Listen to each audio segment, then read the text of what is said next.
Bobot menegangkan, damkar selamatkan bayi dari ibu ODGJ Ngabo, sempat dilempari piring.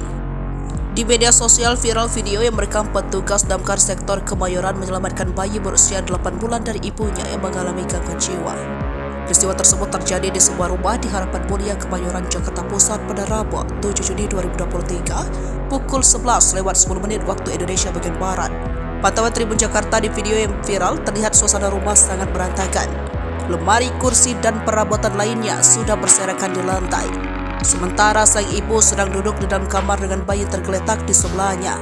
Saat petugas damkar hendak mendekat, ODGJ tersebut langsung menggabung. Mereka dilempari sejumlah barang pecah belah. Di dalam kamar itu suasananya gelap. Petugas hanya terbantukan dengan cahaya dari penerangan di luar kamar. Setelah berbagi tugas, petugas pelan-pelan mulai mendekat ke arah pintu masuk. Petugas langsung bergerak cepat setelah salah satu mengeluarkan apa-apa. Dengan cekatan, seorang petugas kemudian menyergap sang ibu yang duduk di bawah diikuti oleh beberapa petugas lainnya. Ketika ibu itu tak mampu bergerak, Rianto langsung mengangkat bayi tergeletak di bawah dan membawanya keluar. Warga pun merasa lega dengan aksi heroik petugas Gul Karmat itu. Sementara sang ibu diamankan oleh pihak kepolisian lalu diserahkan ke pihak dinas sosial.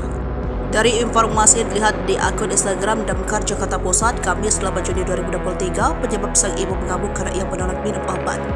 Lalu melemparkan semua barang di rumah seperti piring, gelas, kaca. Saat mengamuk, ibu tersebut masih bersama bayinya di dalam kamar. Karena khawatir dengan keselamatan sang bayi, keluarga menghubungi pihak damkar untuk menyelamatkan anak tersebut.